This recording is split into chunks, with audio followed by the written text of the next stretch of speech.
Hey, Baku-san JRPG. How are you doing today, man? Good, man. How are you doing?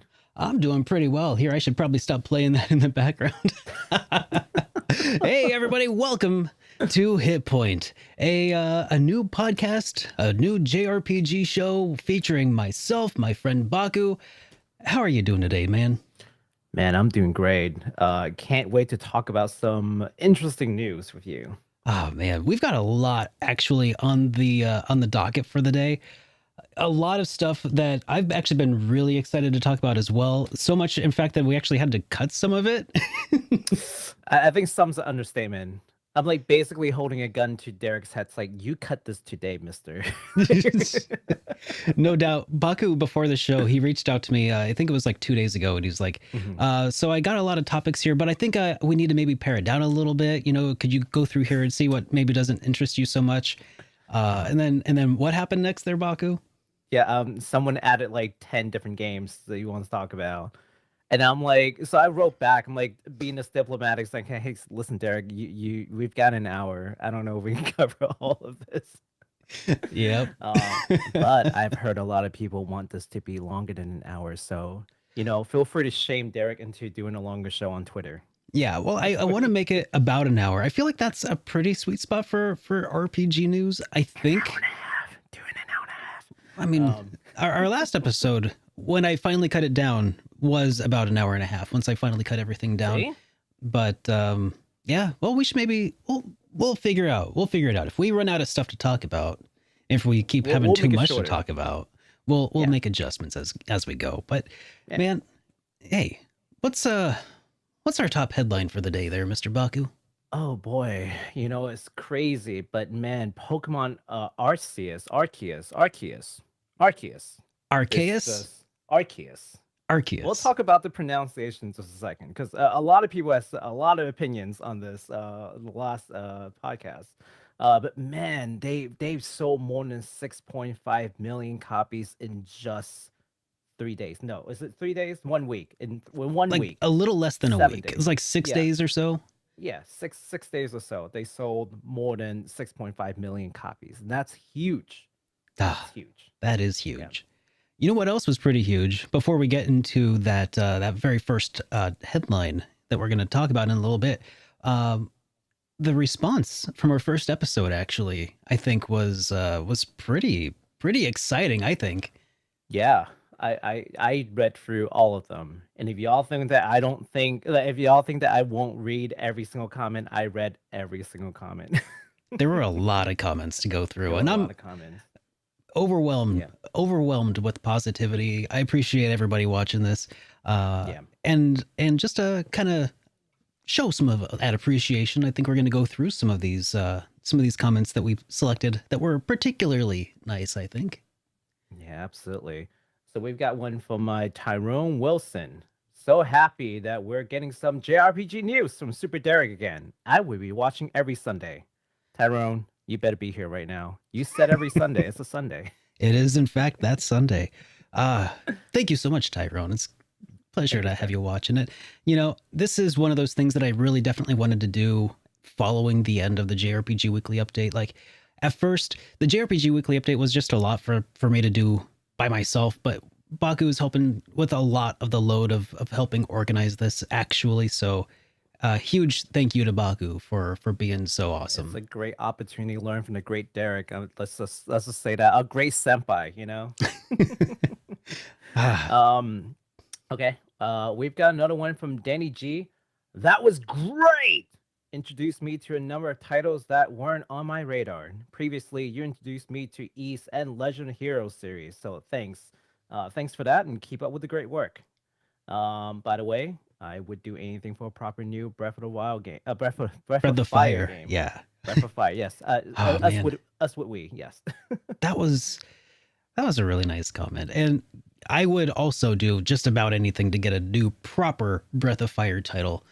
You know, we got 4 what I would call proper, and one that was still I think a lot of people really like it. A lot of people still really like Dragon Quarter, but we won't really dive into that too much. It just didn't feel like a Breath of Fire game to me. Mm, one of these days we should talk about all these games in the series that I don't feel like they belong in the series, but The black sheeps, yeah, basically one of sheeps, those. sheep. Yeah, I Yeah, can that's think right. of You a don't say couple right sheeps, you now. say sheep. Oh, Next we've got Grav who says Arceus. I think Arceus is also correct, like archaic. Or like Silverleaf's ability, which is another Pokemon. The RKS system is named after Arceus. So, mm-hmm. I looked into this. Okay, I Yeah. looked into this because all of y'all wouldn't stop saying, "Oh, well, this is wrong, this is right." I looked into it, and Arceus is actually the proper English pronunciation. Well, Arceus. what did this proper investigation look like? Okay, so it basically came down to this, right? You look at their official media, most of them says Arceus, right? Hmm. Uh, and it makes sense with the whole RKS system, as pointed out by by Graph. But here's the thing. Here's the kicker, right? The Hmm. Japanese name is actually Arceus, which sounds more like Arceus.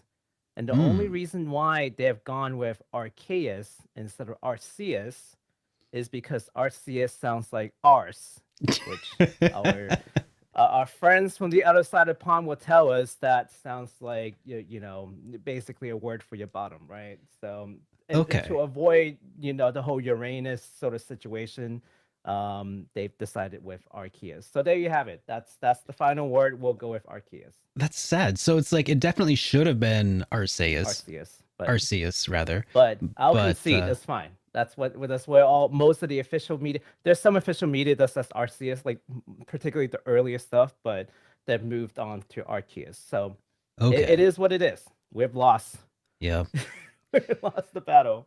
Well, that's all right. That's at least it's good to have the official sources to refer back to, and get some closure on this. It's no longer the Magus Magus of the world. It's not the Wild West of the internet anymore. God, that would never that'll be a never ending debate among RPG fans. I think everywhere. Yeah, Is it that's magus, mages? I've it's heard Mao. mages. It's Mao, Yeah.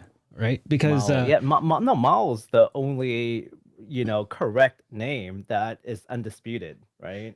yeah, and it's kind of funny because I was playing for review. Remember we were talking about Maglum Lord. Hmm. Well, in Maglum Lord, the Japanese VA is, I mean, that's all that there is. There's no English VA. Hmm. So Yeah. whenever they're referring to the Demon Lord in text, I hear them saying the word Mao. And I'm Oh like, yeah. I know that. So they're basically calling them I learned something. So I'm Yes. playing the game and they're calling him Mao and I'm thinking like, well, that's interesting because they just called Magus Mao. I feel like Mao was sort of like a almost a generic term for like a demon lord, I guess, or like a. Yes. So it's like Yes. he didn't even have. I guess his real name was Giannis then. Yes. Like So Magus is not even a thing. Like yeah, he's just referred to as it's his a title, title. which is the Demon Lord or the Fiend Lord. Yeah, Yeah. yeah. That's Well now, absolutely it. now we learned something. So on Wait, hold on. Twitter, Did you put us under like news hashtag? Because we can go into education though. We can oh teach yeah, words. You're learning we things. could do that. We We're could do that. I'll educational think guys. about it. I think I've got us under entertainment though, or hobbies. It depends on where we are. Uh, Yes. we'll talk about that in a second because on Twitter, Randy Hendrick rather asked me if we'd be adding this podcast to other services, including like Google Podcast, for example, and well, that sparked my interest in maybe pursuing that, so I did. So as it turns out, we actually are now on 7 different platforms for your podcast listening God. pleasure, including Apple Podcasts, Spotify, Amazon Music, iHeartRadio, Google Podcasts, Pocket Casts, Stitcher, and also RSS, which is Huh. separate from like an actual platform. So there's 7 plus RSS. So wherever you're listening, it's good to have you here, and we'll try to make it an auditory experience for you. Auditory experience. So in addition to that, if anybody here is listening or watching on YouTube and wants to get in on that audio podcast version action, then you can find links to each of those services where we are hosted at superderekrpgs.com/hitpoint. And that'll have a bunch of links and that'll help you out there. And then also, this kind of ties into things a little bit. We currently have, by the way, did you know this, Baku? We are a 5-star rated podcast on Apple Podcasts right now. Ooh. We have gone gold, my friend. We have gone gold. And yeah, so if you out there watching or listening enjoy this podcast, then a 5-star rating would be very helpful to help kind of spread the reach of this podcast to other people out there. And only if you feel like we deserve it. If you feel like we deserve a 4, that's fine. If you deserve a 1, there's better things that you could probably be doing than listening to us at this point then. Or do you really have anything better to do, though? Just throwing that out there. It's COVID, man. I mean, look, if it's not COVID, I believe you. But man, it's COVID. Just stay home. Just listen to us. Please hang out. So I also saw that we had a couple of reviews on Apple Podcasts that I thought I'd read that kind of ties into this whole viewer feedback thing. So if you don't mind, from Red Hot, they say, I'm a big fan of RPGs and an even bigger fan of Super Derek. Well, that's so nice. He says he's new to Baku-san JRPG, but he is an excellent source of information. Both hosts bounce off one another really well. I'm looking forward to seeing this podcast continue to grow. If you're a fan of RPGs, you owe it to yourself to download and listen. Great start. Thank you. That's so nice. I'm glad. That's one of the things after our stream last week, you went ahead, because you're a madman. You just went straight in and streamed over on your Twitch channel. And I'll do it again. And when I was being a lazy bum, I went and checked it out and just kind of hung around for a minute. I saw that some people actually found you through the podcast tonight or last week. So that was really, they hung out. It was great. That was so super please awesome. Come back and hang out again. Yeah, because you will be streaming after this podcast as well. Absolutely. We'll be doing Xenoblade Chronicles 2. We'll be ending the Torna journey. So please come by and hang out. And then we also got another 5-star from McClear Mountain, who said, I watched the first episode live on YouTube from Super Derek RPG's YouTube channel. I do not know his friend who is co-hosting, but love that another desperately needed JRPG podcast has arisen, featuring people who are knowledgeable in the genre of RPGs, JRPGs, and have a history with them. So that's just such heartwarming stuff to hear back. I love it. And yes, if you guys, absolutely. If you guys leave, fun and interesting reviews on the Apple Podcasts review thing, then maybe I'll read them on the air next time. So yeah, be kind of a fun way we'll be on the lookout for interesting opinions and whatnot. And hey, if you guys got any any criticism, just let us know. We're always looking for ways to make this show better for y'all. So that is true. And I'm also feedbacks. We are also looking for other ways to get more audience interaction. And at the moment, I see that the chat is going, and I love it. But I also want to make sure that we'll see if we can include more interaction here in a little bit. But we will be talking or doing more readings of super chats, assuming that doesn't break again.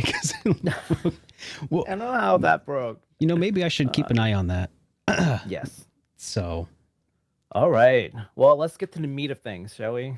Let's do it. Okay. So, Pokemon Legends Arceus. we just corrected the pronunciation. I'm off again. Arceus. So 6.5 million copies in 7 days, and that is insane. I know. Derek, do you know what 6.5 million copies means? 6.5 million copies over the course of less than a week means that it had sold at least 1 million copies per day, during that time, on average. That is Like that's a when it lot. comes to super like nebulous numbers, I think it probably helps to put it in perspective, right? Yeah. So here's putting into perspective. The entirety of the Persona series, as of 2021, sold 15 million units. 15 million. The So entire collection, every Persona game combined, Q, across all Q2, iterations, 1 through 5, all the iterations of Persona combined sold about 15 million copies worldwide. This is 6.5 million copies in 7 days. I remember talking about it on the JRPG Weekly Update, like when Octopath Traveler, oh no, when Persona 4 Golden had finally hit a million sold over like a year, and it was like Yeah, a big deal it because was a big deal. Yeah. Persona, I mean, we love Persona. I feel like we as a community generally love the Persona titles. Generally Mm-hmm. speaking, it's pretty mainstream at this point, Yeah. but not as mainstream as real mainstream games are. No, And Pokemon Pokemon is, is for massive. for anyone who's into JRPGs, whether you like it or not, Pokemon is the most popular JRPG on the planet. Yeah. Nothing even come close. Not Final Fantasy, not DQ, not SMT, none of the not Tails. Those are all top 10, but they don't come close. Yeah. Not even You know, close. but with Yeah. a game like Arceus, I said it right. Arceus. Arceus. Yes, Yeah. Arceus. But with a game like Arceus though, I feel like its representation of the genre doesn't feel quite as like I don't mind. And I guess I Yeah. never did really mind because I was always like, yeah, it's not my cup of tea, but hey, it brings people into the genre. It's a gateway. Hmm. But it looks like, and I did stop by. Pete Dorr was streaming Arceus the other day, and I did stop in after one of my streams, and we rated him and Hmm. hung out, and I got to see it in action, and it looks pretty good, and Yeah. it looks like people really love it too, and I love that. Hmm. Yeah. The changes are just super well received, and for anyone who wasn't here for the last podcast, well, again, welcome to this one. We did talk a little bit about the changes that they made. So instead of going like turn-based, select your attacks, and just sort of duke it out with like that they've added a couple of changes. You can do stealth on the Pokemons out in the wild. It is not a random encounter anymore. The Pokemons can actually hit you back, and if you get hit enough times, you'll faint, and you'll be sent back to the camp, and you'll lose items. It's a whole bunch of changes. There are actual strategies. Your Pokemon will retain more than 4 moves, which is That's huge. I nice. don't know if you guys ever play Pokemon, but it's such a pain to just pick 4 moves. Like, oh well, your Pokemon will forget one of them. It's like, really, my Pokemon cannot remember more than 4 things. That bugged the heck out of me for so long. Like, I feel like it made sense for like a building a good like strategy for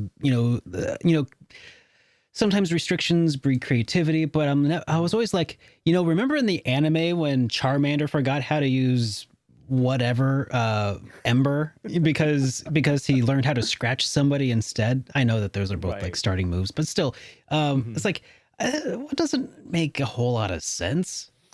Like, Yeah. uh, and it Well, with the feels like new a lot game, you of can the moves should equip be four inherent to some moves. Pokemon. Go ahead. Yeah, yeah, yeah. I mean, now you can equip up to 4 moves, but if you ever want to like swap move in and out, you certainly can. That is so much Which smarter. I know it just makes sense. Like, wow, that no one thought this was a good idea. Oh man. I mean, I'm glad that they finally implemented it. I will admit that the idea of implementing it that way never occurred to me, Hmm. but Well, but you also don't work for the game full time, so. that's true. I there the amount of time that I dedicate to thinking about Pokemon and how to improve it is infinitesimally small compared to anybody who works for Game Freak. Yeah. Um, but I think the question that I like to bring to everyone though is, this being such a huge success, and it is such a huge like broad appeal. Like, how do you think all this is gonna push towards like, the future of the landscape for JRPGs? Because I think, more games, more niche games are going to take notice of the positive changes. So it's like a litmus test, right? You're Hmm. testing these systems with a broad, a huge sample size, right? Yeah. You can't like not take notice. You're gonna want to look at a couple of things like how can I use this. I think particularly uh some kind of stealth mechanics. I think maybe really fun in some of these RPGs. You don't necessarily Yeah. have to have a monster collection sort of game, but I will I mean say, they certainly have something similar to that in the Tales of series. But I feel like they can expand on that. I will People are say receptive to it. that the Pokemon wasn't the first one to implement some stealth mechanics. Hmm. Even in the monster trainer genre or subgenre of JRPGs, Persona 5 actually had some really good stealth mechanics that they Yeah. introduced with Persona 5 and Royal, um, and I really enjoyed those. And I think that, I mean, they were a little bit different. They were mostly for helping you get the drop on the enemy. I don't Hmm. know how all the stealth mechanics tie into Arceus, uh, but yeah, I feel like that's something that yeah, we should be borrowing more often, I think. Yeah, imagine being able to just steal item from an enemy and get away without having to fight through it, right? Like Final Fantasy VI, I think, was a pain where you're like, there's this, abysmal drop rate, and then you have to like fight through all the battles, and then you just praying to the RNG god that you get your drop, right? It's like, what if you can just steal from enemies and then just don't get noticed, and you can just keep trying, right? That Oh could be man. interesting. Yeah, Yeah. that would have been crazy in Earthbound. I mean, did you know? I didn't even know this for the longest time. Did you know that there is a stealing mechanic in Earthbound? There is. Yeah, Oh. apparently. Yeah, yeah. If you use Jeff to look at an enemy to Hmm. spy on an enemy, he has a chance to steal an item from the enemy without actually fighting him. Oh. I Well, had no there's your idea for the problem. longest You had to time. use Jeff. Yeah, yeah. That's why no one knew. It's like, well, of course.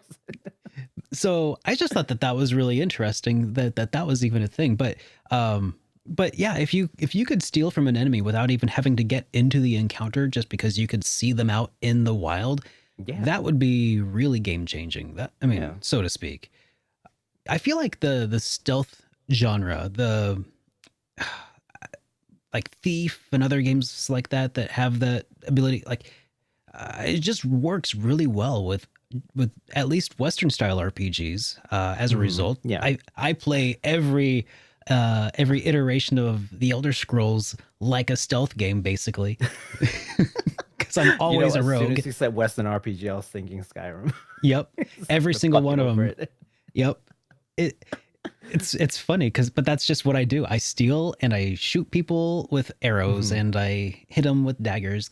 It's like everything every single time. It doesn't matter. I'll be like, this time I'm gonna be a magic user, and then I'm gonna like sneak around to get enough stuff to make my potions and everything. Still a thief at heart. So, Man, it's good stuff. but it would be nice to see that Yeah. in other JRPGs as well. Yeah, we've got a lot. Oh, we've got a lot of things coming up. And you know what? Here's the date to remember. February 10th.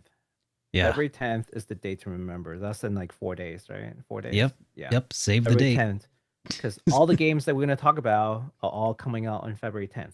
I know. What a day. What a day. So I guess we're going to be Uh, starting off with Rise of the Third Power, right? we can start with Rise of the Third Power. Yeah, Rise of the Third Power. A lot of you guys probably might have heard of this. A lot of people especially who are interested in RFL, when I reviewed that a little while ago, they are making not a sequel, but another game. The developers behind RFL are making Rise of the Third Power. It's going to be published by Dungeon Entertainment, and it looks like this is going to be another retro style turn-based RPG. It's set in the world of Rin as it recovers from like the Great War. It's got a story loosely based around like the climate of Europe in the 30s and stuff, and it's yeah. I think that it's kind of going to be it seems like it's going to be pretty interesting based on what we saw. Do we want to take a look at what we have there Yeah, for? let's do it. Okay, here it looks like I might even need to switch which which trailer I'm looking at. I'm waiting on you. All right.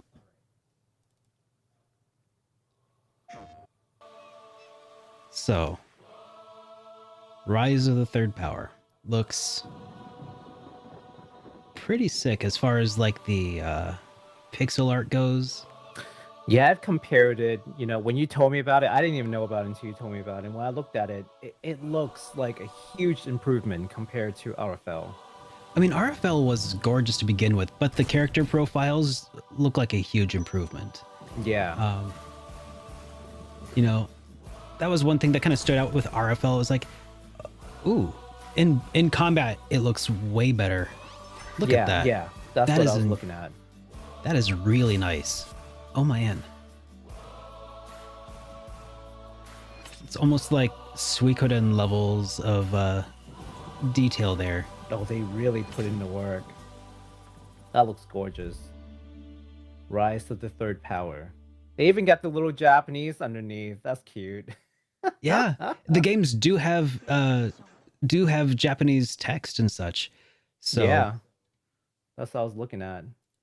So I've got to say, okay, can I be honest with y'all? Because this show is about honesty, right? I'll be honest. I'll be yeah. candid. I am not a fan of the portrait art. I felt like that's probably like the weaker part of like the visuals. But Of that being said, that's about the only thing that I didn't feel like they did a like amazing job at. Like I saw the character, they had that sort of like I think what they call like the same face syndrome.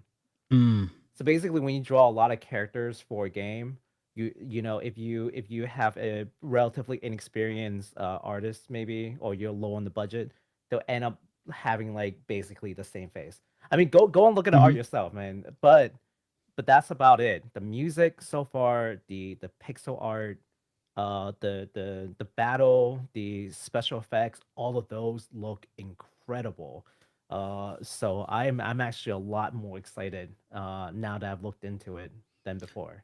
One of the really interesting things about RFL that I didn't appreciate as much at the time, but now that you mention it here, I think is that the portrait art, not just the fact that like uh, the fact that it exists and that they give it to every NPC is really interesting. And that might be, Yeah.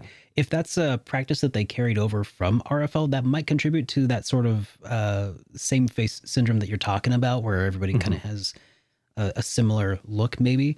Um, Yeah. so, Yeah. I would see typically if you do like mass produced characters or like the not so important characters, it's okay. It's usually the main characters that you have to worry about. yeah. Yeah. But so just look at the main characters and you'll see what I'm talking about. They'll all have that like smile on their face. Like they have like no other expression that's acceptable. um but yeah, just take a look. It's interesting stuff that you start noticing with some of these indie games versus like a more like high budget title. Like you'll see these The things high like budget the titles that structure would of the have, face too. I mean, Yeah. that said, take a look at Maglum Lord, which had some incredible character art, right? Mm-hmm. But at the end of the day, I just didn't have a whole lot of fun playing the game. Oh, And so absolutely. you can have incredible art that just like oversells or can overhype a game, you know, hype Mm-hmm. responsibly. But then not just, it can just fall on its face. But then you can also have games that just play really well and maybe don't have the best art. And there's Mm-hmm. uh something really nice. Something that's kind of like home. It feels a little homebrew. It feels a little more Yeah, personal when it's got that absolutely. personal touch. Even if it's not, even if it's not like they hired, you know, a super famous mangaka to to help out with their You're character right. art. Right. Yeah. It's hard to have it all. It's hard to have it all. Yeah, But yeah, we'll definitely be looking at the gameplay once it's available on again February 10th that's on right. PS4, Xbox One, the Switch, and PC. I glanced over the chat. I see you guys. You guys are like, what system is it on? There you go. PS4, Xbox One, the Switch, and PC. You're welcome. What else do we have coming around the corner here on the 10th? Can we talk about Egglia a little bit? You want to talk about Eggly? We could talk about Let's talk Eggly. about Egglia. Okay. Yeah. Egglia Rebirth is developed and published by Brownies Inc. And that's the company that's been co-founded with Shinichi Kameoka and Koji Tsuda. They're both artists. You may not know who they are by name, but you have definitely seen their art. They are Oh yeah. responsible for Sword of Mana, Secret of Mana, Trials of Mana, Legend of Mana, and Saga Frontier. That's So right. if you play any of those games and you just thought to yourself, wow, these arts look incredible. Well, you have one of those two gentlemen to thank. So in that game, you will play as a red cap named Chubble, who's falling out of the sky and landing in the continent of Egglia. Okay. And this is gonna be like a turn-based dice and grid sort of battle system. So for anyone who is interested in turn-based games, congratulations, you get another turn-based title. This was originally on a smartphone game, but now the Switch port's got new missions, new characters. You can move around freely in the world, and also there's this like world building mechanism that's very similar to Legend of Mana. So if Legend of Mana was your thing, hmm this could be your next favorite game. Um, One so of one of the things that I also heard about this is actually I think the third version of this game that has existed. Because there was Egglia Online, which mhm. was like the very first smartphone iteration, but it was entirely an online experience. And then they Yes. put out Egglia Offline, which was Mhm. then the single player experience. So this is a third installment of it that is like it's not just a one and done here. This is like an ongoing series of games that's kind of interesting to me. Yeah. And also I did happen to get confirmation about one of my hypotheses about the name of the company that's making these is Brownies. Yes. So one of the things that I found out about Brownies Inc. is that it was founded by a lot of the members who founded or who were part of the original Brownie Brown, who Yes. was Yes. responsible for Mother 3. They were responsible for uh, Sword of Mana, which or Mana, Yes. however you prefer. So But Amanda. Mhm. super fun games, both of them. Uh, and and the artwork of Trials of Mana was definitely that's the Shinichi Kamaoka, right? Yeah. So awesome. Anyways, It's that's the thing about Japan is in when we think indies in the West is usually like a new developer who's just like developing something independent or like a small company doing things. In Japan it's different. In Japan it's like it is still a small company, but is usually headed by some kind of industry veteran. Like they've got the star power. Whereas yeah. a lot of the Western indies, like small developers, they're trying to build a name. They're trying to do something fresh. They're trying to do something new. In hmm Japan, it's more about these veterans no longer wanting to play the corporate game, so they come out and they just sort of do their own thing. So it's indies in that sense. So Yeah. don't be surprised to hear like, oh, it's an indies game with like these acclimates attached. Like, well, yeah, because these guys are industry veterans who just don't feel like, working for large publishers anymore. I kind of like that idea. I like that dichotomy of how the indie space is sort of like it's a way in and it's also a way out. it's Yeah, I think it's so. That's really depending on who cool. you are. I love it, and it can be so many things to different people. Like, I mean, there's a lot of people out there who want to make RPGs or any game really, and if you don't live in like Texas or California or on the far East Coast, uh, here in the States, anyways, it's really hard to get anywhere because that's where all the games companies are. They're Yeah, on the West Coast, East Coast, and in Texas, and that's you about have to it. move. Yeah, you have to move. Yeah, and that was, well, I mean, I was gonna go into game design once, but that Oh, didn't end up working out because I didn't want to move, and that was problematic. So yeah, but do you want to take a look at this Egglia trailer? oh yeah, absolutely. Let's do it. I can.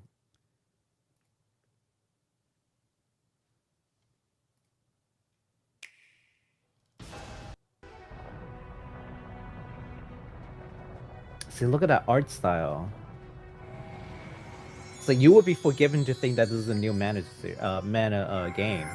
Look at that. Mhm. Look at that freaking logo. I know.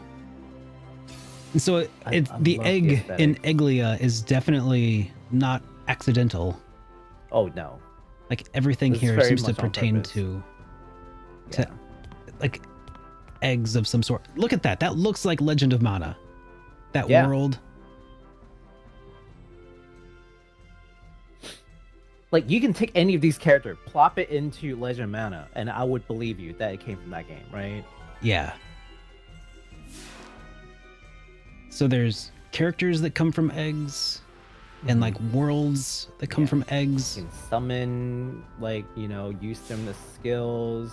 You see that grid-based battle just now? Oh yeah, yeah. Yeah. So is that So instead of being able is to this a move in a tactics pre- game? Well, so instead of being able to move like a certain amount of space based on character, you have to roll the die every time. Oh. Oh, that's Tell you interesting. how you move. I mean, there might be other mechanics that ties to the dice, but as far as I know, that's the only thing that I know currently without having to play it. Okay. Yeah. Well, super interesting. Doesn't that look really good? Yeah. Oh, and the brownies logo here. I'm going to share that again real quick. The brownies logo. Look at that. That is so cool because the logo for Brownie Brown was also based on this like Irish folklore like fairy named Brownie Brown who was known as like a hardworking little dude, and that That's was a part of the gnome, right? original. Yeah, he looks like a gnome, right? Yeah. But yeah, he's supposed. I figured I learned all this when I was doing my review of Mother 3, and it just stuck with me because I was like, oh, Brownie Brown, it's like a folklore thing, and you know, and it's neat. Yeah. And it's cool that they carried that forward, and that's how I was like, oh, brownies, Brownie Brown, all these people are from the same thing. It makes sense. Yeah, I didn't know why it was called the brownies at first. I was like, brownies, really? Like, what? Where's Cookies Inc? Ha ha ha. You know, like. Well, I looked into it. I'm like, oh, okay, that makes perfect sense. Yeah. So it's kind of a spiritual successor to a game development studio. Always love it when that Yes. happens. Like, Absolutely, and I can't wait to see, you know, more of their works. I'm definitely gonna. I think I'm definitely gonna try that one out. When it comes out.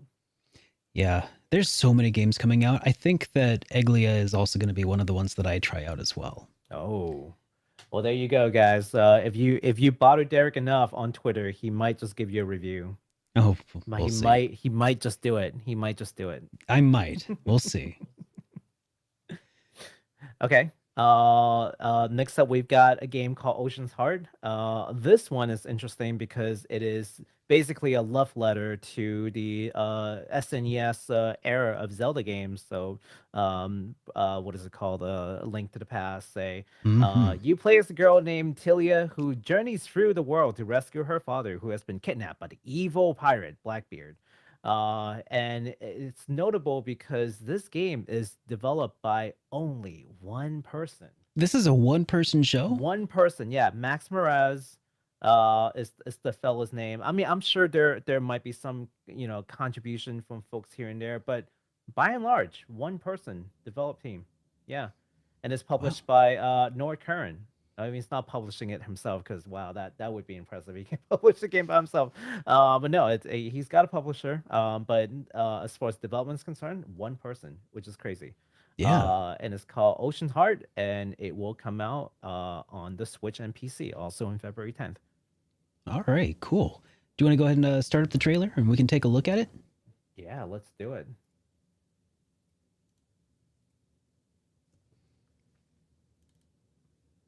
And it's loading. Yep, it's thinking about loading. What if it doesn't load? What if it doesn't want to do this? Here, It's just I'll try the old refresheroo. Let's see if that Okay. works.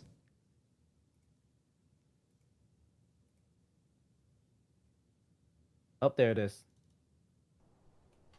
All right, So it's your fault. I know. Look at that. Isn't that gorgeous? That is really great. Like That is, they're not even hiding the fact that this is completely inspired by Zelda. nah. I mean, that's at a certain point you just wear it on your sleeve. You know, because it's so indicative, like this is what to expect, this is what you're getting. You know, if you love Zelda, I don't think that's then necessarily a bad thing. I think that's great, actually.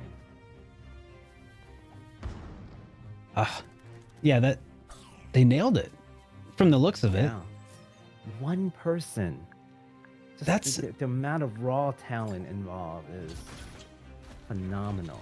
yeah, like doing any one of these things involved, like doing the graphics, doing the programming, that would be enough for one person to be impressive. The fact that they're doing all of these things, Yeah. Oof. just triple threat. Do they make the music too? I don't know. I don't. That might. See, that's the thing. I don't know where like his work ends and contributors begin, if Oh, there yeah. are any. But I mean, his name's the only credit that I can find so far. So Yeah, that's yeah, it's pretty I think it's incredible. super awesome. I'm looking forward to that. So I did play not too long ago a different love letter to the 2D Zelda titles called Blossom's Tale, and it was also unabashed in its inspiration that it drew from other Zelda titles, and just I gotta say I love it. I love Zelda games. I love this. I loved Blossom's Tale. Yeah. And by the way, Blossom's Tale, I think, is getting a sequel even, which is really Oh. surprising. Wow. I don't have any information about it right now, but maybe What if we'll you keep just an eye out. accidentally leaked something that you shouldn't have just now? No, I mean, I saw it on the internet somewhere. It's not. It wasn't. I didn't leak it. It was something somebody else must have leaked. It's like, what if you heard this from a secret source and they're like, don't tell anyone, but Blossom's totally gonna have a sequel. No. Yeah, that. I mean, that would be very horrifying, but that would be a really great incentive for people to continue listening, so they get their news here first. The fact that you have to think about it makes me uncomfortable. No, I'm very seldom privy to information that is not public. So far. We'll see. I mean, as long as I continue to leak public information and not private information, then I think people will be happy with it. I mean, you can keep spoiling people with the music, Derek. Yep. Okay. Next, we've got apparently all the Kingdom Hearts are coming to the Switch via the cloud. Yeah. All of them. All of them on the 10th. All of them. Where to begin here, man? Yeah, where do we begin? So this new collection is called Kingdom Hearts Integral Masterpiece for Cloud. Let's try saying that 5 times fast. No, I refuse. Which includes Kingdom Hearts HD 1.5 plus 2.5 remix, comma, Kingdom Hearts HD 2.8 final chapter prologue, comma, and Kingdom Hearts 3 plus Remind DLC. Try saying that 5 times. Man, hate it the sounds like word soup, right? I hate Kingdom Hearts names, man. I hate everything about these naming conventions. It's so bad. It's so bad. It's so bad.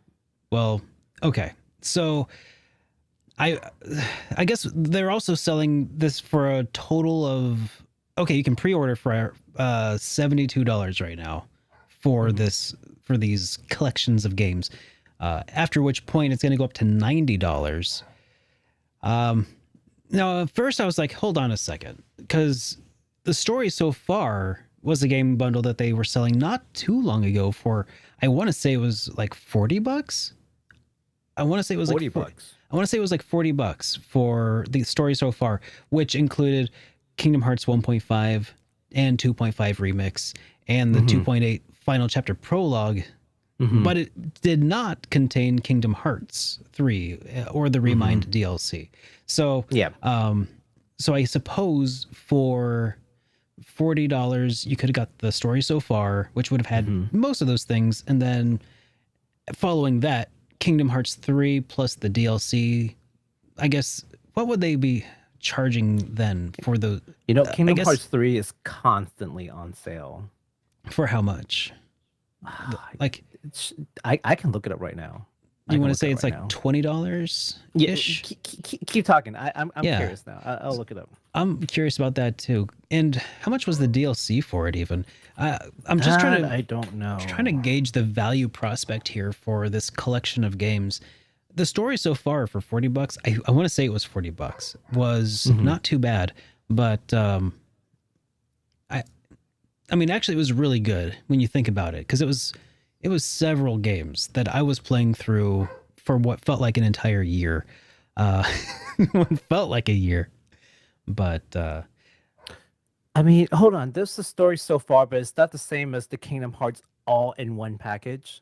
The all-in-one package? No, that is different. Did you know that there's a Kingdom Hearts all-in-one package? What is the all-in-one package? So this is on oh my god. Oh wow. Okay, get this. Mm-hmm. The Kingdom Hearts all-in-one package includes Jesus God. Okay. Kingdom Hearts 0.2 Birth by Sleep, Kingdom Hearts X Black cover, Kingdom Hearts Dream Drop Distance HD, Kingdom Hearts Birth by Sleep Final Mix, Kingdom Hearts Recoded, Kingdom Hearts 358 over 2 days, Kingdom Hearts Chain of Memories, Kingdom Hearts Final Mix, Kingdom Hearts 2 Final Mix, and Kingdom Hearts 3. And it was basically for sale for $20 for PS4. Okay, so yeah, that is everything except for the Remind DLC. So at this point, what are you paying $90 for? I don't know. The ability to play it on Switch remotely, like that's the thing. Like, if this was something that you could just play on Switch and play it portably, there might be a value prospect there, because then you could be able to play it on the go. But here's the thing: it's the cloud. You have to have a solid internet connection. You're not gonna play this from a hotel room, on like their crappiest internet service that you can find. This is also an action RPG that you're playing over the internet, with all of the latency that is going to entail. And on PlayStation 4 you can get all of that. So here's the games that you rattled off right there. That's everything except for the Remind DLC, which I'm pretty sure won't cost you like $80, right? Like... yeah. So here's the thing: don't buy that. That's so bad. That's such a price gouge. I mean, and they know it. They know it because they're charging $72 for the pre-order. That's how you know. That's how you know that they know that they're doing you dirty, because then they're using the threat of raising the price. Oh, don't miss out, or you're gonna have to pay an extra $28, an extra 30%. Oh my gosh. Jeez. Hey Derek, by the way, the chat's saying my mic is still a little low or muffled. Is it? All right. Here, yeah. I'll boost you back up a little bit further. Yes, I'm not like reading every single message, but one just popped up and I was like, oh, okay. No worries. Yeah, but geez, $72. Well, okay, to be fair, devil's advocate time, okay, Derek. Sure. If you do get the pre-order, okay, if you get a pre-order, you'll be treated with the pre-order bonus of the what is it? The Keyblade Advent Red. What's that? I don't know. Like skin. Oh, it's a Keyblade. Oh, it's not a physical Keyblade. It's an in-game item. Yeah, you wish, right? You would think that $90 they'll give you like an actual Keyblade sent to your mail. I was gonna say $90. Yeah, $90. I would pay that for a. Yeah, that would about make it worthwhile for me, actually, if they sent me a legit physical Keyblade that I could put on my rack of Mall Ninja swords and everything. That would be that would be the way to go. It's so bad. Why Square? And it's gonna run poorly. You know it's going to run poorly. Yeah. but someone said Keyblade NFT. Yes, which by the way, okay, by the way, we will talk a little bit NFT later. But by the way, you know, if you do get the PS4, like, all-in-one version, you could also play it on PS5 if you can That's get your true. hands on one. That's Do you true. worry about like next gen compatibility? PS got you covered, guys. Just play on PS5. You know something I hate about myself? It's like I'm sitting here thinking, don't buy that, don't buy that. It's so bad. But then part of me is like, there's not very many of those that are gonna sell. Those are gonna be rare someday. Those are gonna be hard to find someday, and they're gonna be worthless because the servers are gonna get shut down, and then you won't be able to Mm-hmm. play no matter what. But part of the back of my brain's like, yep, that's going to be one of those things. Someone's going to sell the collector's edition version of that they spent $400 on or something, and it's going to be worth $10,000, in No way. 35 No years. way. I, No way. I really hope not, because that's such garbage, man. I can't believe that they're doing that for $90, Wow. You know, as opposed you, to you give people a reason to buy something, don't do it. if I you think. get the all-in-one and then you pay like the extra $10-$20. I don't even know how much they're selling the Remind DLC for. You've saved all of your money. Yeah. It was on sale for like $20. Yeah, you'd have I saved wonder. $60. I wonder how much you could. You'd have saved $60 and had enough to buy a good game. I'm curious now. I'm actually looking on Amazon now to what's the price? Okay, right now with no discount on Amazon, you can get away with it for $36.50 Prime. That's Gosh. without discount. Yeah. All of it, all in one package. $36.50, which is actually surprisingly close to half of this pre-order price. That would be a really good deal. Jeez. All for the privilege of playing it on your Nintendo Switch at home, right next to the PlayStation 4 that you already own. Because you That's can't play insane. because you can't play it outside. You can't play it on the road, on the bus. You are tethered. You are tethered, and that is such insanity. Okay. I'm Yeah. sorry. I don't want to be too much of a downer, but just nobody should do that. Yeah, basically. No. But people who are smart enough to be watching the show are smart enough to know not to fall for that. That's right. That's right. All right. So that's all the games that's coming out very soon. Again, the date is February 10th. So if you want to pick up any of those games that we talked about, February 10th is the date. We'll of course be continuing to talk more about these new game releases as they come up. But next, I've got this pretty interesting announcement that came out.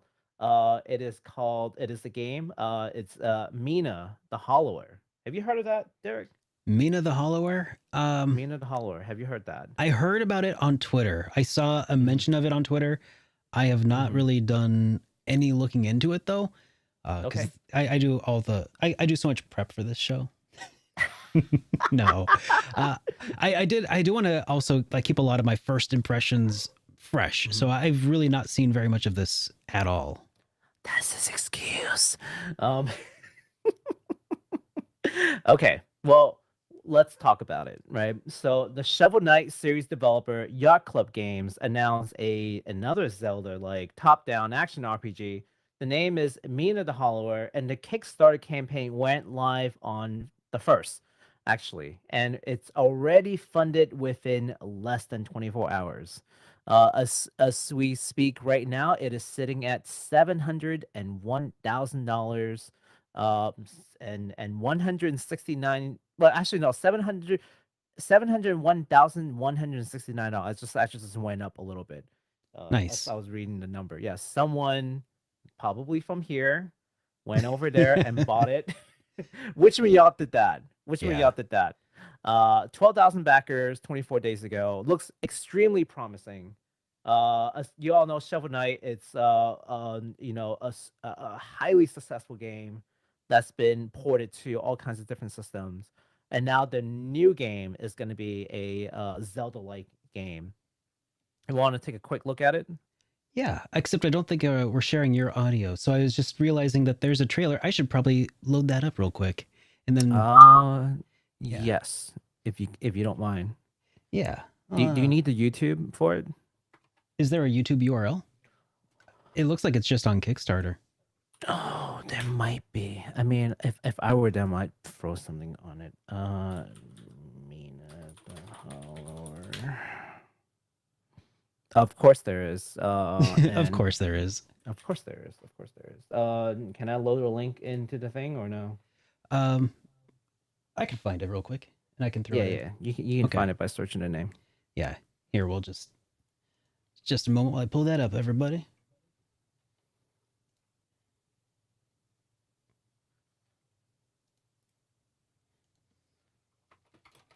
In the meantime, is the mic sounding better now?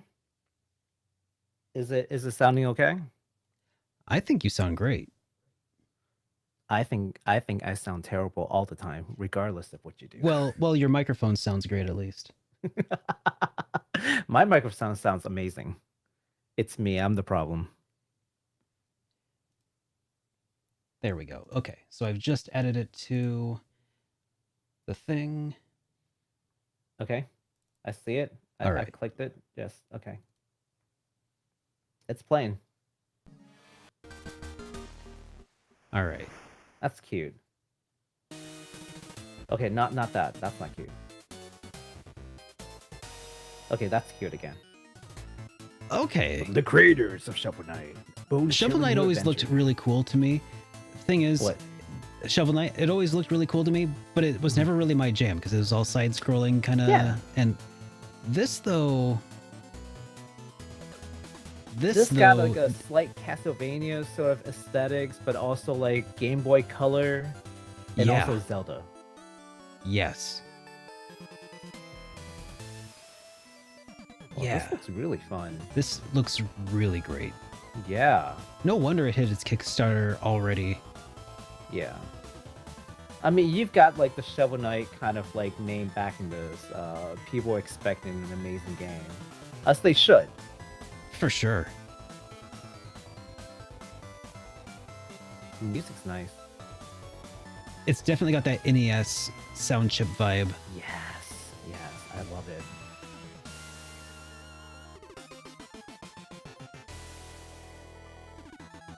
This might be my first game that I play from this developer. Really? Yeah. I wonder if it's gonna keep up that really hard or maybe not really hard, but I feel like Shovel Knight's been known for its like difficult gameplay, right? I wonder if it's a lot of the Metroidvania games typically would have pretty difficult gameplay. So I wouldn't be surprised if they keep that difficulty up if that's like their audience, you know? Yeah. Yeah. I always found Zelda a little easy personally, but then Zelda- again, Zelda is meant to be more approachable, right? So I totally Yeah. understand why they would do that. Zelda has a but for weird something like difficulty this- curve. It's got a weird Yeah. difficulty curve because it actually starts out a lot harder, I think. I always die Mhm. way more in the very beginning of Zelda because you have Mhm.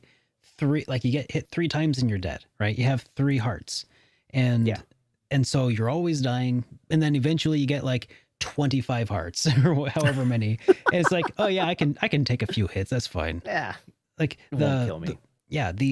the random just shaft that the game throws at you just Mhm. doesn't whittle away at your life as often, as much.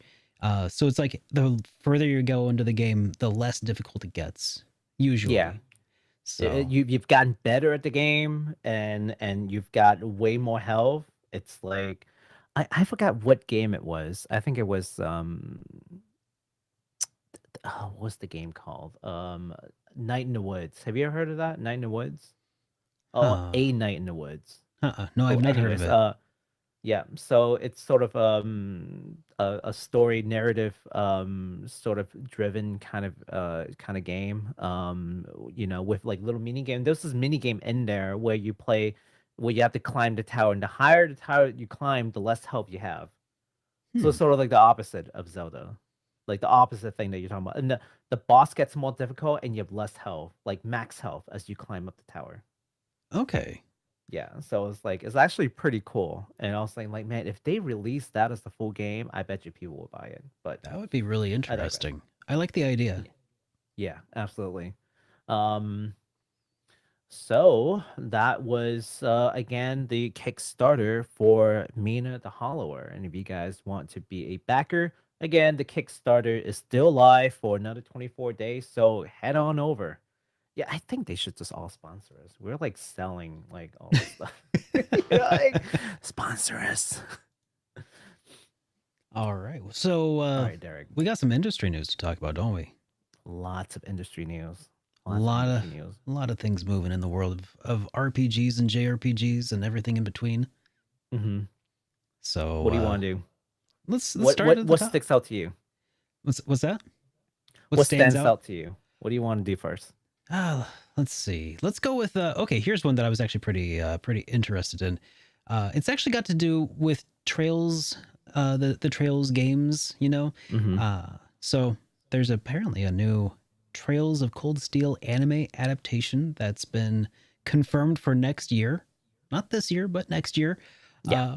It was originally scheduled for this year though, but it's been delayed.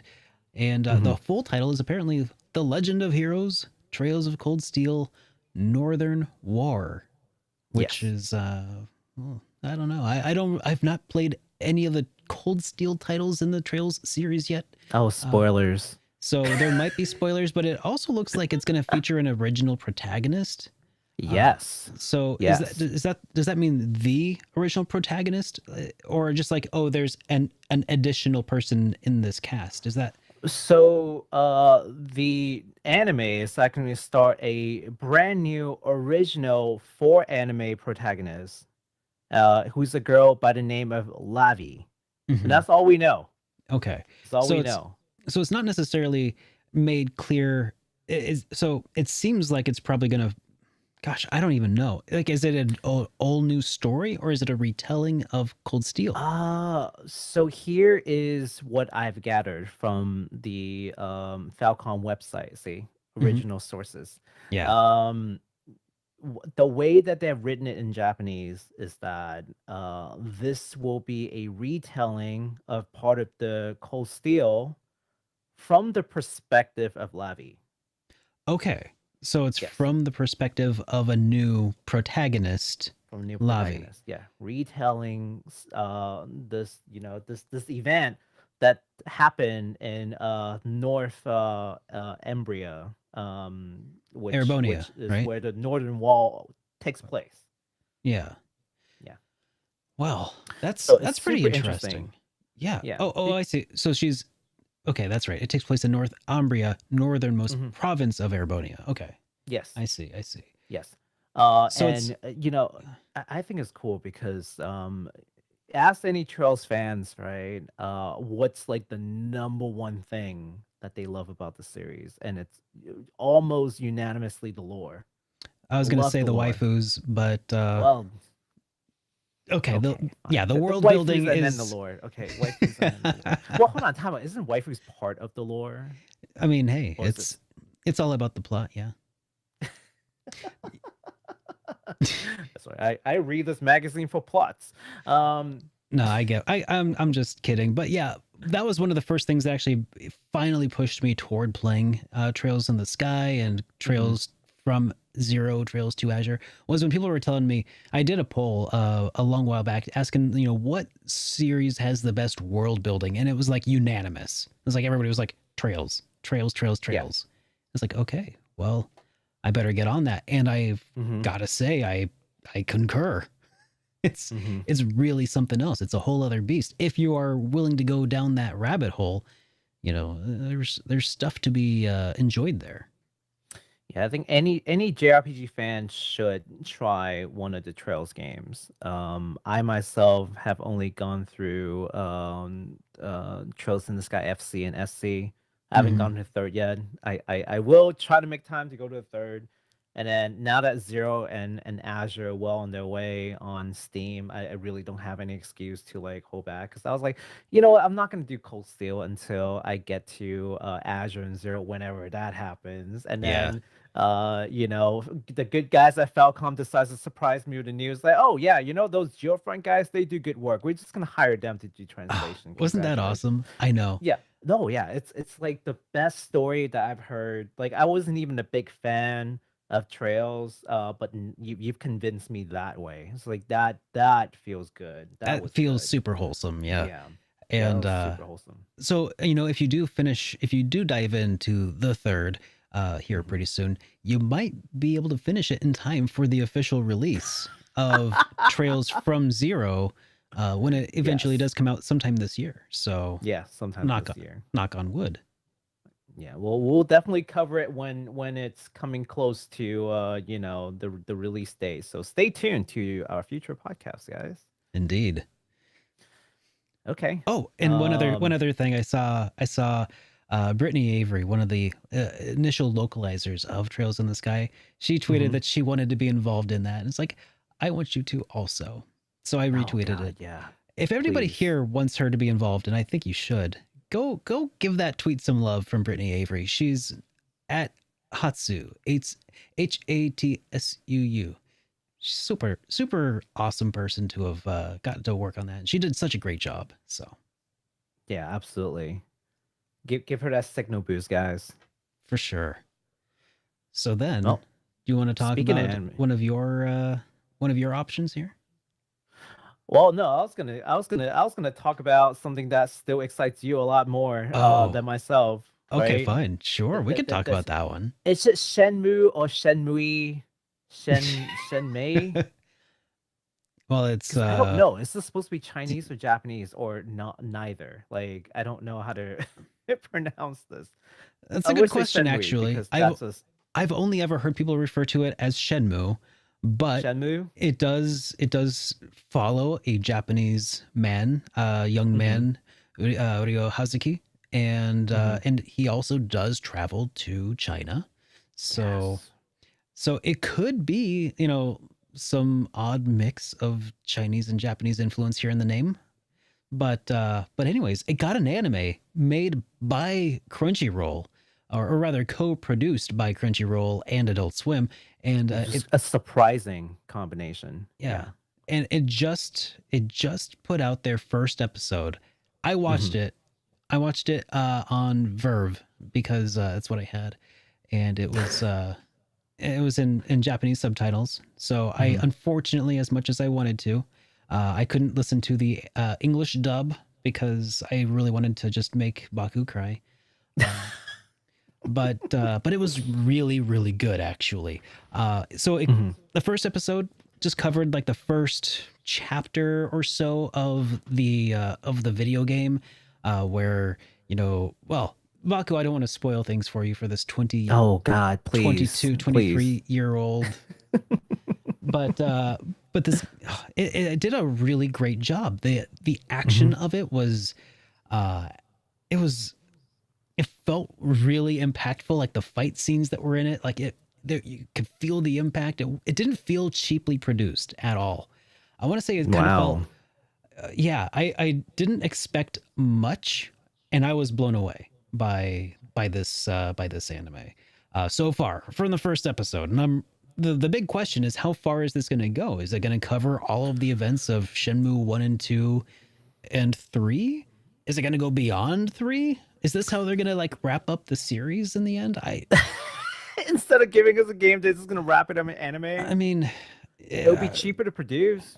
it probably would be. And it seems like, I mean, I feel like we've been waiting, Shenmue fans have been waiting for like 20 dang years for some sort of conclusion. I think most people at this point, while they would be saddened that the games might not come out as games, they Mm-hmm. would probably at least be happy to finally have the mysteries solved, at some point, and some sort of conclusion provided, right? Mm-hmm. Yeah, absolutely. Um, my feeling is that if they do go through the story and give you some kind of closure, like the anime ending may not necessarily always be canon. Just coming from a long time anime fan, I mean, look at Full Metal Alchemist, right? Look at the original anime versus Brotherhood, right? Like anything can happen, right? They That's could true. have an actual anime ending that's completely different, and maybe that's the ending and you don't get anything else, or maybe Could be. there's so much pushback from the community because the ending just sucked, and then they just decide to. I mean, that's what happened with Fullmetal Alchemist. So you never know. You never know with these things. Yeah. But it's just good to see some attention on this cult classic, absolutely. Hmm. And based on the trailer that I've seen, I don't know, I don't want to spoil you, Derek, but there will be forklifts. Yes, Oh, there will absolutely be forklifts. Like it's well, almost like they know that that's the thing I'm sure they know it's that a fan meme. wants. Of course, they know that it's a meme. There will But absolutely be forklifts in the anime. So please, let's. if you're interested, I will say that take a look. the forklift spoilers that you just revealed to everybody are at least revealed in the intro cutscene, in the intro OP. So let's go ahead and take a quick gander at that trailer so you can see a little bit of what we're talking about here. Yes, sir.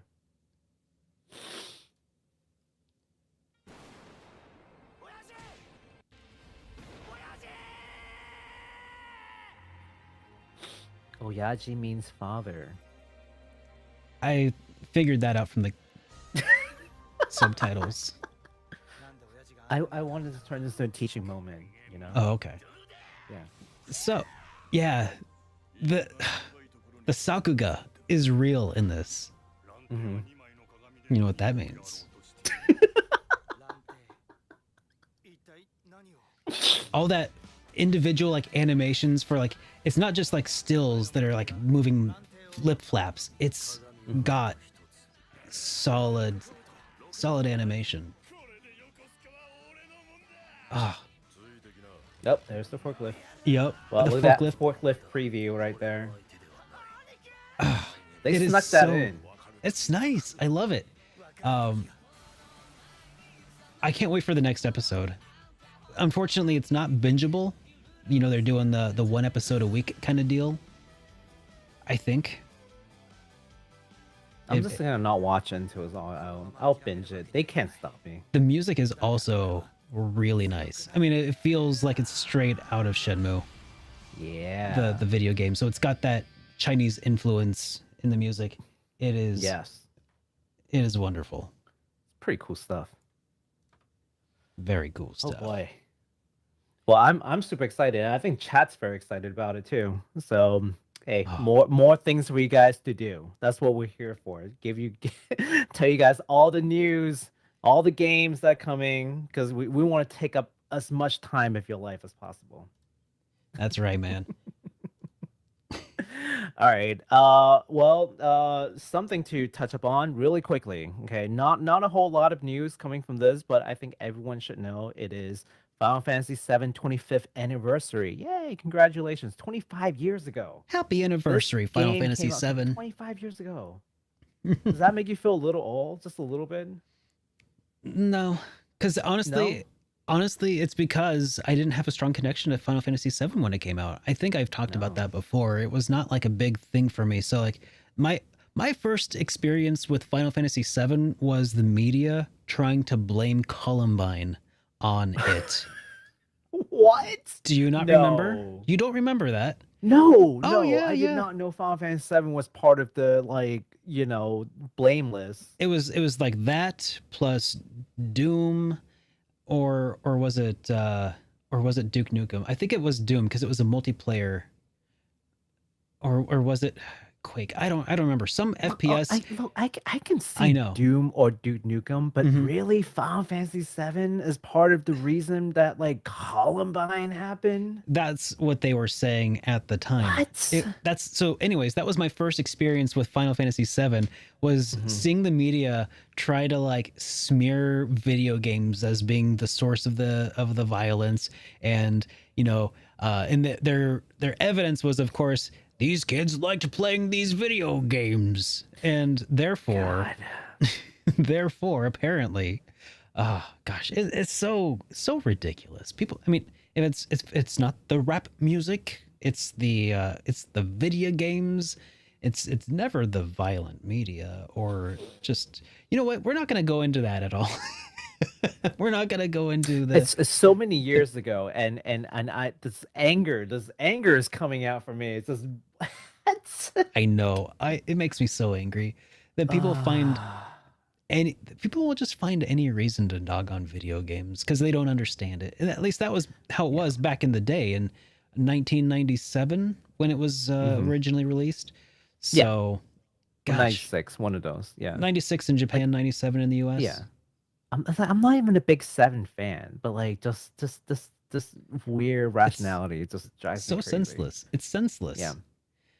Anyways, happier news. Happy 25th birthday, Final Fantasy 7. Whether or not you're a fan, you can't deny the impact that the game has had for JRPG in the world scene and mainstream and making it very popular. And I would say any less than, Nintendo having saved like the gaming industry. It's one of those big events that sort of happened, right? Yeah. Like, you don't have to like Nintendo, but you can't deny that sort of saved the gaming industry, and now Hmm. we're here. Any more than FF7 sort of like made JRPG like international, right? Yeah. It's super approachable. Everyone likes it.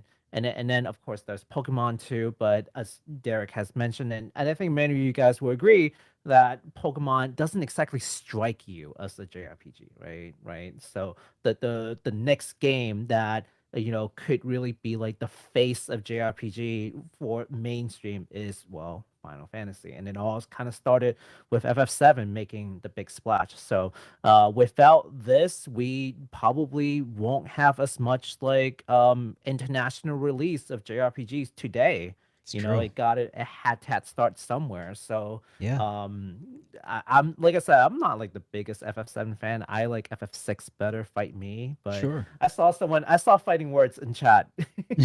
I saw someone say FF9 is the better game. Fight me. Um, but um, so there are two logos released, and it's not a whole lot of news coming from this. They are saying that there will be more FF7R, a remake, part two news coming out later this year from a letter from the director of the game. But here's my question to everybody: do you all feel like this is turning into a Kingdom Hearts kind of situation? Because unfortunately, maybe I'm just being pessimistic, but it really, really feels like this is turning into a Kingdom Hearts situation, In which I what was way? hoping to avoid. In what way do you feel like it's becoming like a Kingdom Hearts situation? A sin, we're not going to see the ending to this game until PS7, like 15 years later. Oh, Yeah, that kind of Kingdom Hearts situation. eh, I mean, Yeah. who knows? The thing about Final Fantasy VII Remake is that it does depart. I don't think that's too much of a spoiler to say it does depart from the story of original Final Fantasy VII. They Yes. could hypothetically wrap things up in the next game if they just completely sideswiped the story and went off into a completely different direction. You never know. It could be a two-parter. I hope it isn't, because Yeah. you know that if they wrapped it up in the next one, then they done omitted a lot, right? Mm-hmm.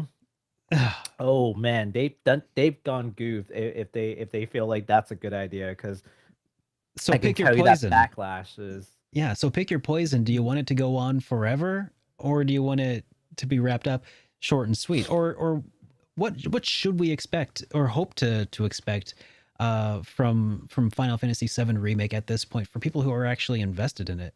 Because when It's did it's when it's did the a it's a first one tough come out one. even? When did the first part one of the remake come out? It was like two I think years like ago? was it 2 years ago? Yeah. And now we're just getting news of part two Yeah. Like are we getting sometime this year. are we getting one episode every 3 or 4 years? Ugh, I don't know, Anyways, man. if you all have any particularly strong feelings about this, let us know, because I would love to hear from you all. Yeah, for sure. So, and you know what? And So, Final Fantasy VII, universally loved and admired by all, right? You know what else is universally loved and admired by all? Konami selling NFTs. I was trying to see where you're going with this. Okay. Okay. Konami selling Okay. NFTs, Yes. universally acclaimed from everybody. Everybody loves Konami. Everybody loves NFTs, and everybody loves it when Konami sells that NFTs, right? First, you came in with the Columbine thing, and now you come in with Konami. That's what's going on. All right, let's talk about it. Yeah, let's talk a little bit about this. Um, Okay. yeah, so I don't think actually anybody loves Konami. Some people love NFTs, but I don't think that those people are gamers at this I point. think we're pachinko fans in here, right?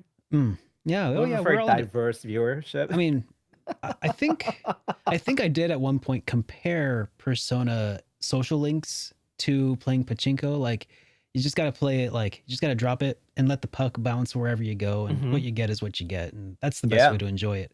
Um, Yeah. so so in a way, sort of. Yeah. Okay. So in their consolidated financial results, which there's a PDF of if you guys want to read that. Yours truly read through some of it because I like reading financial documents. Um, Konami is basically doubling down on NFT, saying that they are needed for art preservation. In quote in the art inside the document, they say we will also be selling NFTs in an effort to preserve content that has been loved by our customers as commemorative art. Konami sold Castlevania NFTs last month actually, and earned something like 160,000 from it. And the items that includes like images and songs and some animated clips from the series. 160,000 in a single auction that took place in January. So yeah, and they're like, yeah, no, we're gonna keep doing it. So expect to see more Konami NFTs. I don't know, Man, Metal Gear, maybe. you know, Konami selling NFTs is one thing, but I'd really wish they'd start selling IPs instead. You know what's interesting is that tying over to the sort of the great console war of now entering the phase of just buying up I studios. know. I was It thinking would this be too. interesting if Sony were to buy Konami out. I don't know. Somebody needs to put old Yeller down. You know, Yeah. that's that's where we at right now. You know, it's just they're a little rabid at the moment. They're a little, foamy at the mouth. Maybe I think Oh I think they'd be God. best if we just they should not be in business anymore. Somebody should just Konami needs to be euthanized and their IPs like just let out into the wild into a Konami just needs to take a trip to the a farm upstate. Yes, a farm upstate and just Just live a happy little corporate afterlife up there, and then other companies who make video games, good ones, could do something Mhm. like, I don't know, reunite the people who are making Eiyuden Chronicle with their IP, Suikoden, right? Mhm.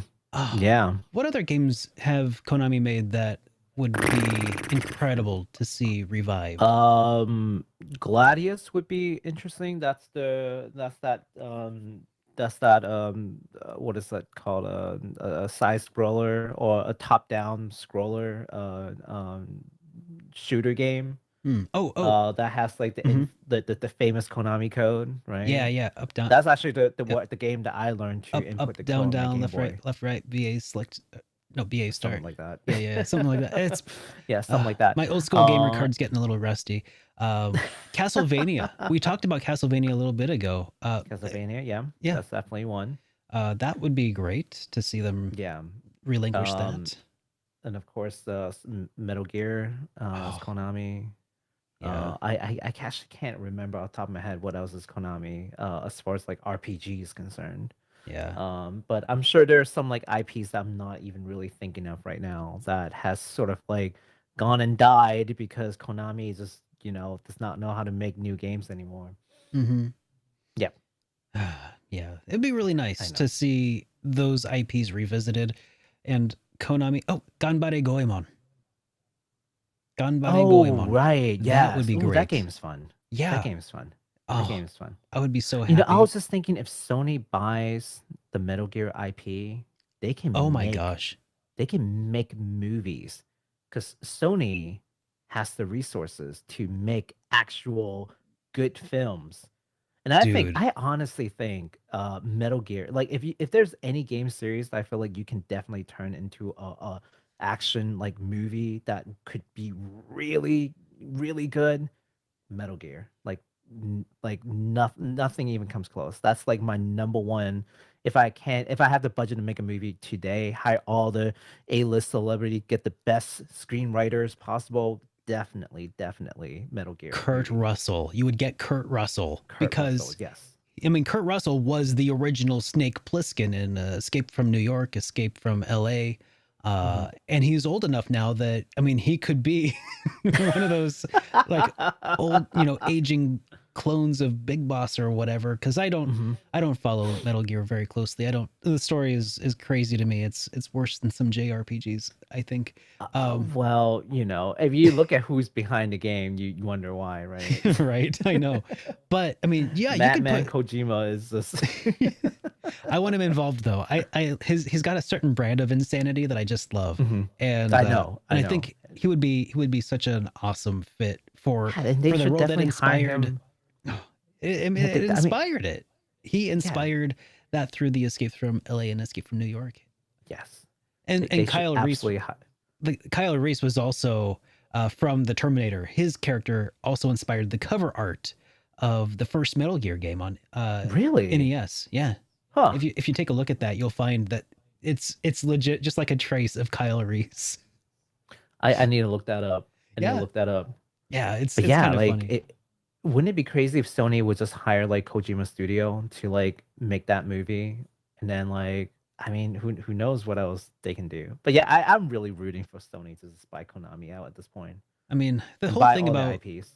I mean, if they're gonna be buying people anyway, I'm not like Right? rooting for like consolidation of IPs and stuff. But if they're Mhm. gonna be doing it anyway, Yeah, I mean, Bungie, but Konami, yeah, exactly. I'm all It's for I'm it's all like the for meme, Konami. buying Bungie, buying Konami. Yeah, buying Konami, please. Sony, if you hear us right now, I doubt it, but if anyone hears us from Sony, please just consider it. Also, if anybody's here from Sony, I'm sorry for everything I've ever said. Please sponsor us. Yes, exactly.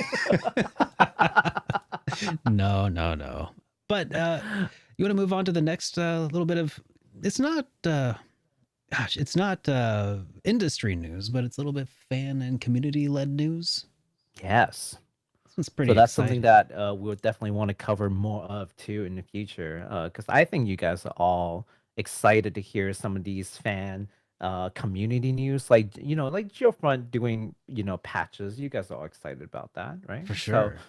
yeah. So along the vein of that, Tales of Destiny 2, not to be mistaken with Tales of Eternity, because that's a Right. completely different game. No, Tales of Destiny 2. English fan translation project confirms translation is fully complete and Yeah. editing is at about 70%. So it's being done by this group called Lumina Tales, and from their official website, what the 70% really means, in quote, every bit of Japanese text in the game now exists in English.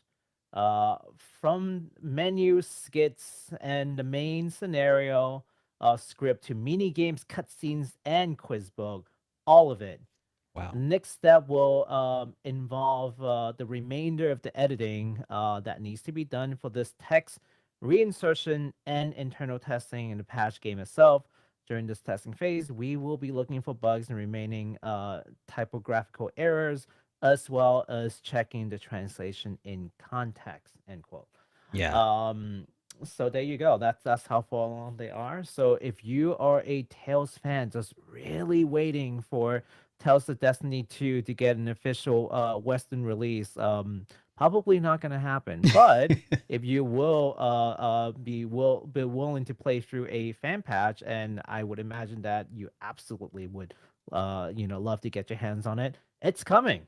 It's Yeah, coming soon, so look out for that. We'll talk about it again once it's available. for sure. That looks like it's a huge undertaking just based on that description. Oh They're God, not yeah. just doing the story, they're doing all of the I don't even know what the quiz Yeah. game is, but it sounds like a lot. Hmm. I So, mean, just like mini games, and it's a whole lot of things. And I mean, even after you do the translation, you have to, you know, think about whether or not they actually make sense in the context of the mhm. game. You have to Yeah, see if there are any bugs. It's a whole thing, and they're doing yeah. this for free. Because when This you is dump the Yeah, text of a game, you get like lines of code that are kind of no context given, right? So yeah, you gotta once you've done the initial translation, you have somebody play through it, hopefully see hmm, everything, and then they're hopefully hopefully it all makes sense when they're people like yeah. talking back and forth to each other. Hmm. Yeah, I would So imagine that once it comes out, they're still gonna have to do some patching to the patch. So yeah, I'm sure that there are going to be some updates in the works, no yep, doubt. yep, absolutely. But I'm super stoked. I played the game. Actually, I have it. I have the game. And it was really good. So if anyone has not played it and you're a Tales fan, you're just really waiting for the English translation because you don't want to learn the language, which I don't blame you. Yeah, you're in luck. It's coming. Oh man, that's exciting. I love it when fan translations come to fruition. There are some Me that, too. I mean, they're such a huge undertaking. Like it's almost like making a fan game. Like so many of Hmm. them start and then just kind of fade away. You know, You know what I'm really hoping would happen, Derek? what's What that? I'm really hoping is that Bamco will see this and don't send a cease and desist letter, Yeah. but actually just Mm-hmm. do what good guy Falcom did. I mean, they saw what happened. They saw and just maybe release the game on Steam. I don't Yeah. know. Yeah. Yeah, why not? Put out You a have the game. You have the code. Tales of Destiny collection on Switch. They could totally do S- that.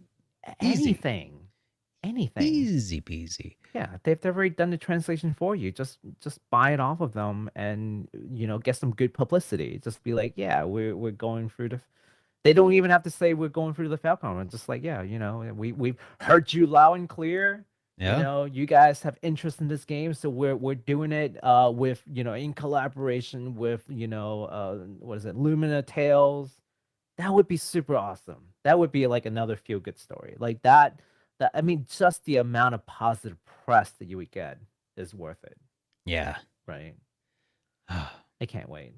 Me neither. Well, here's the hope that something like this will happen. Anyways.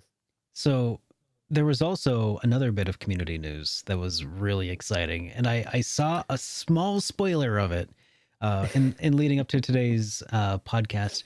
But I wanted to go ahead and take a look at this trailer as well because Bloodborne apparently received a PlayStation 1 style demake. And at first I Yes. heard at first I heard Bloodborne demake, and I'm like, oh, did they make it like a side scroller, like Castlevania or something? Like when I think of a demake, what's the first thing that you think of? Like, because I've never even first of all I've never even heard of the word demake, which is very clever. And my confession is I've never heard of that word, right? But now that I know what demake means, I would think it would be like a side scroller or some kind of like a Zelda game. Like did they turn Bloodborne into like a Zelda game? Is that what they did, that's what right? I thought. And then Right? because my first experience with a demake was like Final Fantasy VII getting that demake onto the NES, like that Chinese demake for the NES. Did you ever see that? No, I have not. That might be worth checking out at some point. But Hmm. that was my first experience with it, was going straight 8-bit. And this was from like back in the day when you know, when the Oh, right, right, right. You know what? Now that I thought about it, yes, I do remember that now. okay, yeah, it's pretty Yes. old. So that's my Yeah, yeah, thought yeah. of like a demake is, oh yeah, demake NES 8-bit, 16-bit pixel art. Ha ha ha. No, this is polygons still. So Yes. I want to take a look at this trailer real quick for it. Um, so let's go ahead and get that going here. Yeah, things crazy looking. Okay, look at this. I love the CRT filter that they have over top of it. Right? I wonder if that's built into the game. It must be. I no, I believe so. I believe it is built in because I've seen some people stream it already, Okay. and it's just incredible. Yeah. That looks so insane. Yes. And I was wondering When if we'd ever see games done in this early PlayStation 1 style. Because whenever you see like an indie, it's always 8-bit, 16-bit. But there's got to be people out there with nostalgia for this visual aesthetic. I don't hate it. And it looks like it must play really nicely. yeah. That is so neat. Man. So I think that first of all, if you're interested in this, go get it now. Before the C and D goes out. You never know when From Software is going to send a season C's, especially since it's got Bloodborne on the title. And Sony. Okay, like, Sony would also, I think, because they own Bloodborne, I think. Like, I think it was so made by... Sony's not going to take that one laying get down. it now. Although... go do it. I don't think it's going to be tough to find a torrent of it eventually, though, because apparently it's been downloaded more than 100,000 times in less than a day. In less than a day. You guys need it. You guys need to hop on that. I downloaded it immediately because I'm like, yeah, I can smell season C's coming, but I'm just gonna click on that really fast and just grab the files and you know, I may never play it, but I don't care. I just want it. I just want it somewhere. You know, Yeah. This is a great work of humanity. Like It's like I want a piece of. It's like the PT demo. You know, someone's going to have it installed on their computer and going to sell it for $30,000 later on. One of these days. People are scalping everything, so why not?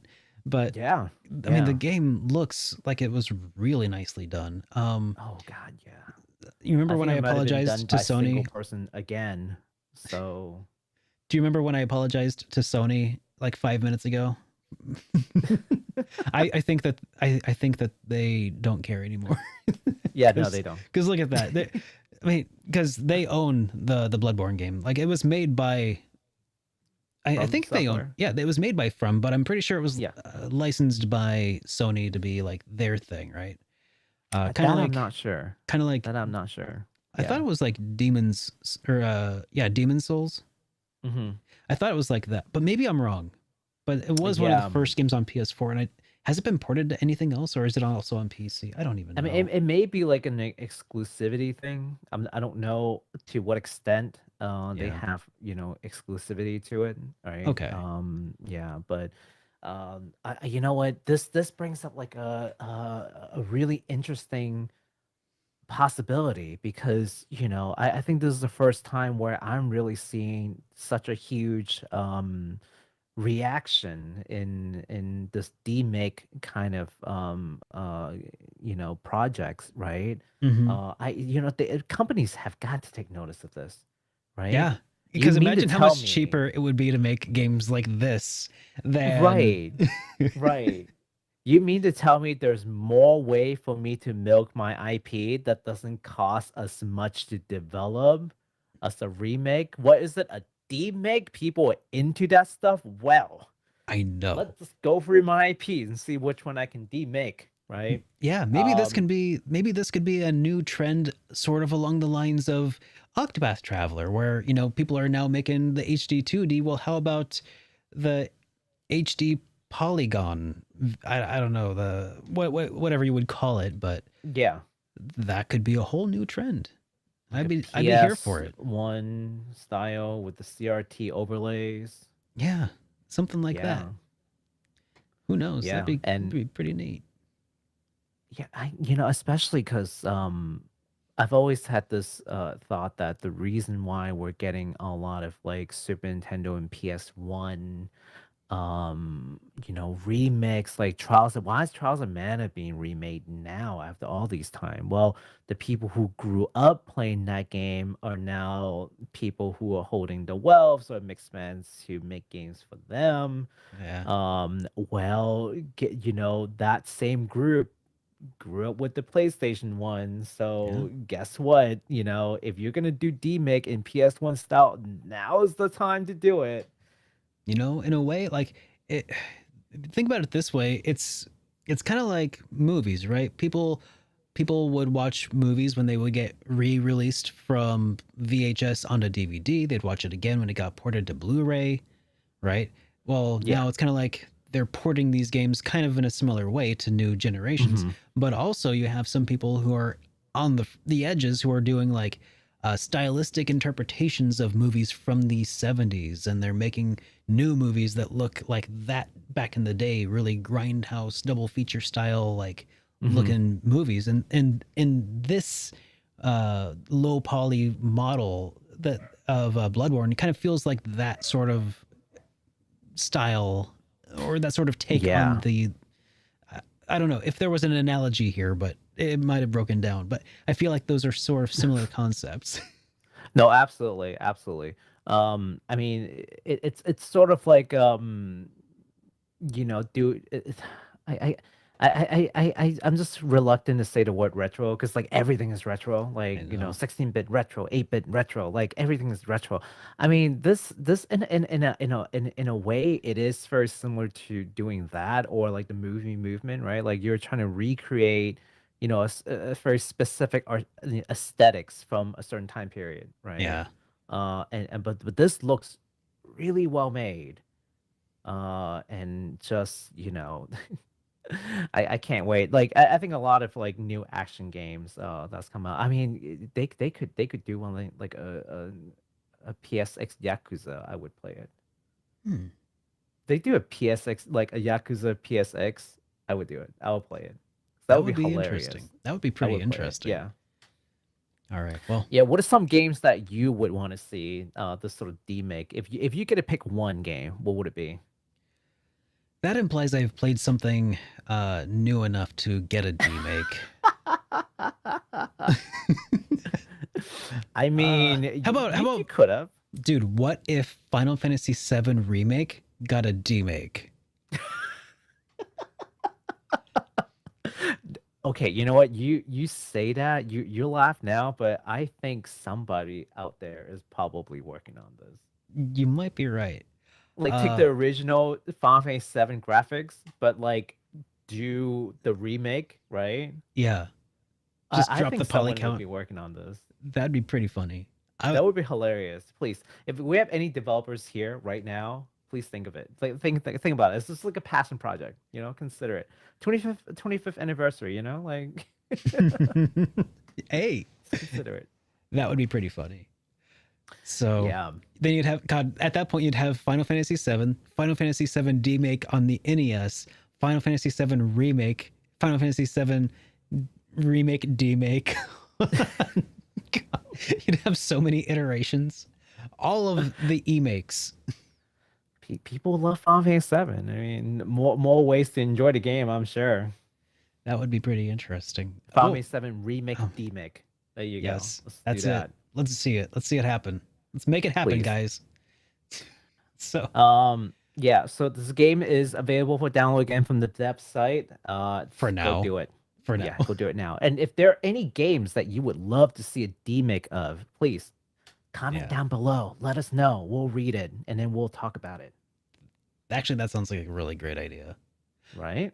Yeah. So before we wind down, Baku, what are you doing? Where can people find you, and what are you playing? Well, you can find me in Twitch at Bakusan JRPG. In fact, I will actually be streaming Xenoblade Chronicles 2 Torna right after this podcast. So you want to come by, you want to see Baku After Dark, where I will let loose and start cursing up a storm. I really had to control myself on YouTube. I was like, Derek, I swear I wouldn't cuss on YouTube, but Twitch is a different story. So come by to see more of me if you aren't sick of me already. Yeah, a little wind down. You drink tea during the Yes. show, but you during the podcast during your streams you're drinking something else too. Um, Yeah. Regular days, you can find me Wednesday through Saturday, 9 p.m. Eastern time. Well, we'll be playing RPGs, of course. Awesome.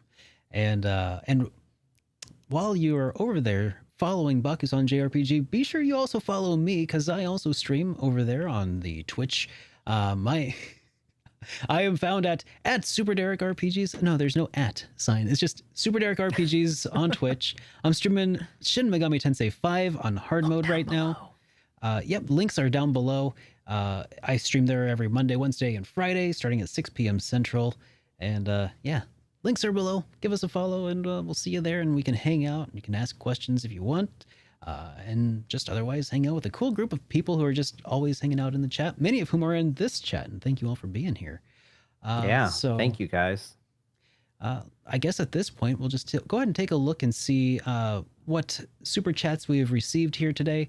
And Duobeard actually sent us a chat here. Said Hironobu Sakaguchi and Final Fantasy VII share the same birthday. Is that right? I had no idea. Is that true? I gotta look that up. That's pretty incredible because, I mean, it cannot be a coincidence because Hironobu Sakaguchi was synonymous with Final Fantasy VII and its creation. You know, wildly inspired by his own loss of his mother, as I understand it. And let's see, Hironobu Sakaguchi. He's born in November 25th, 1962. November 25th. Okay. And are we talking about Final Fantasy VII? The original. The original. Yeah. Let's see. Only one way to confirm this. And it is not. You lied to us. Actually, no, hold on. That might not be the original release date. Oh, were you looking on Google or on Wiki? Because Google will tell you the American release date. I was looking at Wiki. The release date was 2005. Oh, 20. No, hold on. Oh, got to see all the release dates. Should be January 1997. Did I miss something? 7th of September 1997, apparently. Oh, wait, nope, January 31st. January 31st, 97. And yeah, in that the is US, not November. You lied. In the do it beer. Okay, but in Europe, in Germany and the UK, it was November 17th. Oh. So, I don't know. That's still not November 25th. Damn it. That's all right. He's sitting there like, I made you look, Well, whatever. It's fine. Thank you so much for the super chat there, Duo Beard. Thank you, Duo Beard. Oh, man. Yeah. If you guys ever want to just shoot something at us, super chat is the way to go. We'll definitely read it towards the end of the show. For sure. So, any closing thoughts from you there, Baku? Cannot wait to see what we do next week. I know. This was such a lot of fun. And I was just thinking, you remember how we were thinking like, let's maybe try to keep these episodes to like under an hour? How long was that? We're going on 2 hours right now. I called it. We're about man. hour 55 minutes or so. I called it. Well, once you trim it down, it's going to be like an hour and a half. Yeah, it's fine. I called it. All right, man. Well, thank you everybody for hanging out with us this evening, and we'll have this podcast posted tomorrow if all goes well on all of the podcasting locations.